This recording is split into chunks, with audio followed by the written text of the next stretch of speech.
نحمده ونصلي ونسلم على رسوله الكريم اما بعد اعوذ بالله من الشیطان الرجیم بسم اللہ الرحمن الرحیم النبی اولى بالمؤمنین من انفسهم وازواجه امہاتهم صدق اللہ العظیم اللہم صل علی سیدنا ومولانا محمد معدن الجود والکرم وآلہ وصحبہ وبارک وسلم الصلاۃ والسلام علیک یا سیدی یا رسول اللہ وعلی آلک واصحابک یا سیدی یا حبیب اللہ۔ حمد و صلاۃ کے بعد اللہ تعالیٰ نے قرآن مجید میں نبی پاک صلی اللہ تعالیٰ علیہ وسلم کی ازواج کو مومنوں کی مائیں قرار دیا ہے۔ فرمایا النبی اولیٰ بالمؤمنین من انفسہم، فرمایا یہ نبی مومنوں کے ان کی جانوں سے بھی زیادہ قریب ہیں، وازواجہ امہاتہم، اور ان کی بیویاں ان کی مائیں ہیں۔ نبی پاک صلی اللہ تعالیٰ علیہ وسلم کے حرم محترم میں داخل ہونے والی ہر خاتون ہی بڑی شانوں والی ہے۔ وہ پاک باز اور بلند بخت خواتین جنہیں حضور سید عالم صلی اللہ تعالیٰ علیہ وسلم کی خدمت عالی مرتبت میں حاضری کا شرف ملا، وہ جو حضور کی ازواج مطہرات ہیں، اللہ تعالیٰ نے انہیں بڑے ہی درجات عطا فرمائے۔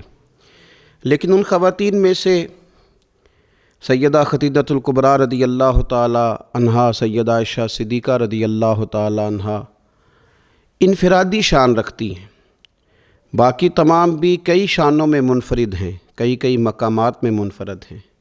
آج ہم بات کرنے جا رہے ہیں سیدہ عائشہ صدیقہ رضی اللہ تعالیٰ عنہ، وہ خاتون جس کو میرے نبی پاک صلی اللہ تعالیٰ علیہ وسلم نے فرمایا عائشہ تم سے نکاح کرنے سے پہلے حضرت جبریل امین علیہ السلام 3 دن تک ریشمی کپڑے میں تمہاری صورت لپیٹ کے لا کے مجھے دکھاتے رہے، اور عرض کرتے یا رسول اللہ صلی اللہ علیہ وسلم یہ عائشہ دنیا اور آخرت میں آپ کی بیوی ہے۔ نبی پاک سید عالم صلی اللہ تعالیٰ علیہ وسلم نے اس پاک باز خاتون سے فرمایا عائشہ یہ جبریل کھڑے ہیں اور تمہیں سلام کہہ رہے ہیں۔ حضرت عائشہ صدیقہ رضی اللہ تعالیٰ عنہ کو اللہ تعالیٰ نے بڑی شانیں عطا فرمائیں، اور سب سے بڑی شان یہ تھی کہ وہ رب کے حبیب کی محبوبہ تھی۔ نبی پاک علیہ السلام نے سیدہ فاطمہ الزہراء رضی اللہ تعالیٰ عنہ سے خود فرمایا، کہا فاطمہ تمہارے باپ کو عائشہ سے بڑھ کر کوئی بھی محبوب نہیں۔ حضرت عائشہ صدیقہ رضی اللہ تعالیٰ عنہ کو اللہ تعالیٰ نے انفرادی عظمتوں سے نوازا، انفرادی شانوں سے نوازا، ان کو اللہ تعالیٰ نے بے شمار خصوصیات عطا فرمائی۔ حکیم الامت مفتی احمد یار خان صاحب نعیمی رحمۃ اللہ علیہ فرمایا کرتے تھے سیدہ عائشہ صدیقہ کے فضائل تو ریت کے ذروں سے بھی زیادہ ہیں، بارش کے قطروں سے بھی زیادہ ہیں، ان کے فضائل تو درختوں کے پتوں سے بھی زیادہ ہیں۔ اللہ تبارک و تعالیٰ نے انہیں بڑی عظمتوں سے شانوں سے نوازا۔ حضرت ابو موسیٰ اشعری رضی اللہ تعالیٰ عنہ فرماتے ہیں کہ نبی پاک علیہ السلام کے اصحاب کو اگر کسی دینی مسئلے میں اشکال ہوتا تھا تو وہ جا کے اپنا مسئلہ سیدہ عائشہ صدیقہ سے حل کروایا کرتے تھے۔ اللہ تعالیٰ نے انہیں اتنا علم عطا فرمایا تھا کہ صحابہ کرام اپنے مسائل جا کے سیدہ عائشہ صدیقہ رضی اللہ تعالیٰ عنہ سے حل کراتے۔ کیوں؟ اس لیے کہ انہوں نے دین مدینے والے رسول سے لیا تھا، انہوں نے ڈائریکٹ حضور سے دین حاصل کیا تھا، فیض یاب ہوئیں۔ حضور سے جو کچھ انہوں نے حاصل کیا انہوں نے امت میں تقسیم کیا ہزاروں کی تعداد میں۔ حضرت عائشہ صدیقہ رضی اللہ تعالیٰ عنہ کی مرویات ہمارے سامنے موجود ہیں۔ حضرت حکیم الامت مفتی احمد یار خان صاحب رحمۃ اللہ علیہ فرماتے ہیں کہ از آدم تا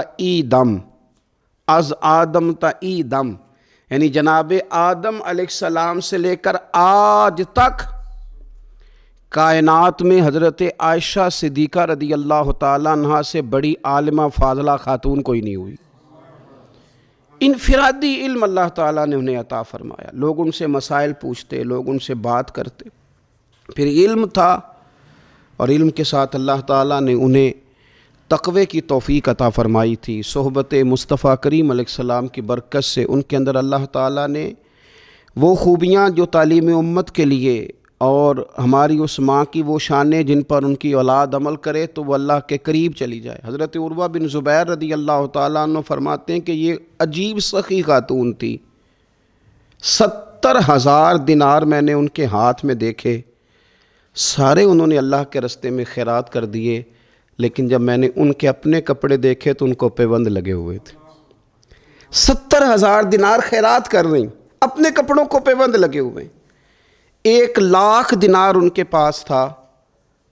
ان کی خادمہ کہتی ہیں سارا ہی سیدہ عائشہ صدیقہ نے خیرات کر دیا۔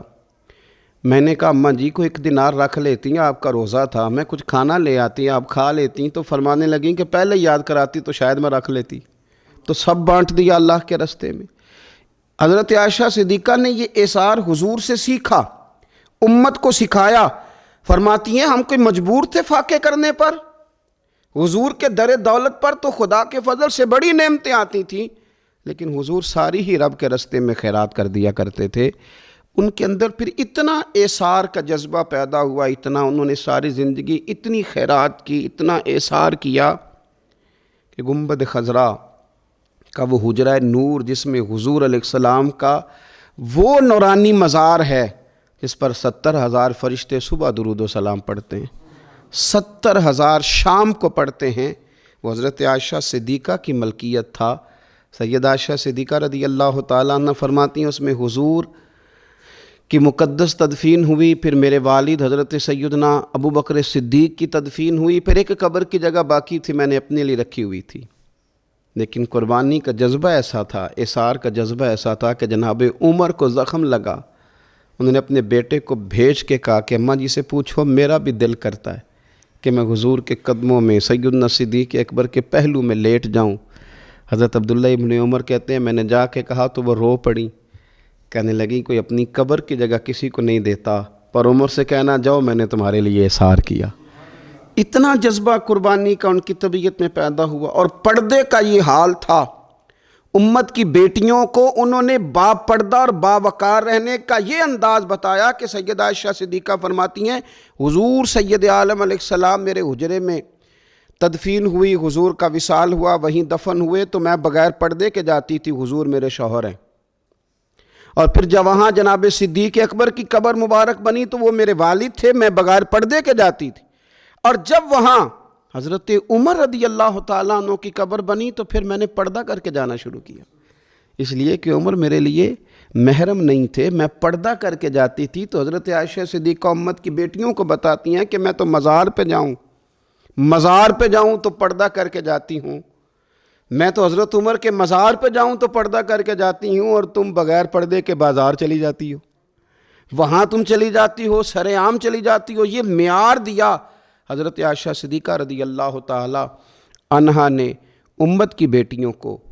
عبادت انہوں نے اس طرح کی، تقوی ان کا اس طرح کا تھا کہ آپ کے بھانجے فرماتے ہیں کہ ساری رات ہی وہ اللہ کی بارگاہ میں حاضر رہتی تھی، ساری رات ہی مصلی آباد رہتا تھا۔ پھر بھی ایک دفعہ حضور کی بارگاہ میں عرض کیا انہوں نے، یا رسول اللہ میری بخشش کی دعا کر دیں، میرے گناہوں کی معافی کی دعا کر دیں، یہ عاجزی ہے۔ تو نبی پاک علیہ السلام نے دعا کر دی، اے اللہ عائشہ کے ظاہری بھی معاف کر دے، باطنی بھی معاف کر دے، اگلے بھی معاف کر دے، پچھلے بھی معاف کر دے۔ اتنی خوش ہوئیں کہ مسکراتے مسکراتے حضور کی گود میں آ گئیں۔ صحیح ابن حبان میں موجود ہے کہ نبی پاک نے فرمایا عائشہ اس دعا پہ تو بڑی راضی ہوئی ہے نا؟ یا رسول اللہ میں بڑی راضی ہوئی ہوں۔ تو دیکھنا حضرت عائشہ صدیقہ کے صدقے امت پر کتنا کرم ہو رہا ہے۔ حضور نے فرمایا تو بڑی راضی ہوئی ہے نا یہ دعا سن کے کہ اللہ اس کے ظاہری بھی معاف کر دے، باطنی بھی معاف کر دے، اگلے بھی معاف کر دے، پچھلے بھی معاف۔ حضور میں بڑی راضی ہوئی ہوں۔ تو حضور فرمانے لگے مجھے اللہ کی عزت کی قسم میں یہ دعا اپنی ہر نماز میں اپنے ہر امتی کے لیے کیا کرتا ہوں۔ یہ ہمیں حضرت عائشہ صدیقہ کے صدقے یہ دعا نصیب ہو رہی ہے۔ غریبوں کا بھلا کر رہی ہیں سیدہ عائشہ صدیقہ، اپنی اولاد کا بھلا کر رہی ہیں، امت کا بھلا کر رہی ہیں۔ حضرت عائشہ صدیقہ رضی اللہ تعالیٰ عنہ سخت گرمی میں بھی عرفہ کے دن کا روزہ رکھا ہوا تھا، اپنے اوپر پانی چھڑک رہی تھیں۔ تو کسی نے کہا اماں جی اس گرمی میں روزہ رکھنے کی اور نفلی روزہ رکھنے کی کیا ضرورت تھی؟ تو آپ فرمانے لگی تمہیں پتہ ہے حضور نے فرمایا جو عرفہ کے دن کا روزہ رکھے گا اس کے سارے سال کے گناہ معاف کر دیے جائیں گے۔ تھوڑی دشواری ہوئی تو کیا ہوا؟ اس کیفیت کے ساتھ حضرت عائشہ صدیقہ رضی اللہ تعالیٰ عنہ کو اللہ تبارک و تعالیٰ نے شانیں عطا فرمائیں، عظمتوں سے نوازا، ان کو اللہ نے بڑی بلندیوں سے نوازا۔ حضرت عائشہ صدیقہ رضی اللہ تعالیٰ عنہ نا بطور ناز کے فرمایا کرتی تھیں، کہتی تھی 10 خوبیاں لوگوں مجھے وہ ملی ہیں جو میرے علاوہ کسی حضور کی زوجہ کو نہیں ملی۔ سب کی الگ الگ خصوصیات ہیں نا، سب کی الگ الگ شانیں، انفرادیت ہے۔ فرماتی تھی 10 چیزیں مجھے ایسی ملی ہیں جو میرے علاوہ کسی کو نہیں ملی۔ اماں جی وہ کون سی؟ تو فرمانے لگی میرے علاوہ حضور نے کسی کنواری عورت سے نکاح نہیں کیا۔ پھر فرمانے لگی میرے علاوہ حضور کی کوئی بیوی ایسی نہیں، کوئی اہلیہ ایسی نہیں جس کا باپ بھی مہاجر ہو، جس کی ماں بھی مہاجر ہو۔ اور پھر فرمانے لگی لوگو اللہ تبارک و تعالیٰ کا کرم دیکھو، رب کریم نے میری برات اور میری پاک دامنی کا اعلان عرش سے جاری فرمایا ہے۔ عرش سے حضرت عائشہ صدیقہ کے بارے میں 18 آیتیں سورہ نور کی نازل ہوئی۔ پھر سیدہ عائشہ صدیقہ رضی اللہ تعالیٰ عنہ فرمانے لگی میں ہی وہ خاتون ہوں کہ نکاح سے پہلی ریشمی کپڑے میں لپیٹ کے حضرت جبریل میری صورت لا کے حضور کو دکھایا کرتے۔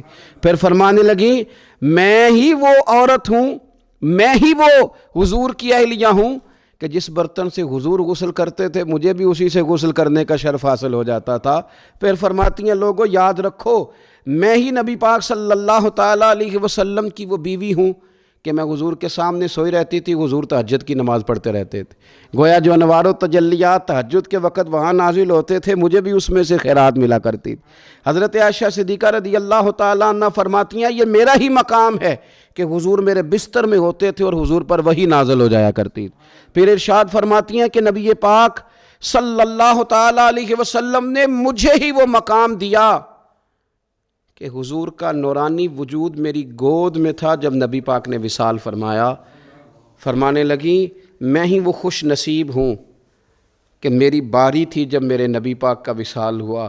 اور 10ویں نمبر پہ فرمانے لگی لوگو میں ہی وہ خوش قسمت ہوں کہ جس کے حجرے میں رسول پاک علیہ السلام کو دفن کیا گیا۔ قیامت تک جس پر لوگ سلام بھیجیں گے جسے گنبد خضرا کہا جاتا ہے، یہ وہی مقام ہے جو حجرہ عائشہ صدیقہ کہلایا کرتا تھا۔ اللہ تو سیدہ عائشہ صدیقہ کے صدقے ماؤں پہ فضل فرما، بہنوں کے نصیبے اچھے فرما اور بیٹیوں کو برکتیں عطا فرما۔ آخر دعوانا ان الحمدللہ رب العالمین۔ مور ویڈیوز کے لیے ہمارے چینل کو ضرور سبسکرائب کیجیے گا تاکہ ہر آنے والی ویڈیو بآسانی آپ تک پہنچ سکے۔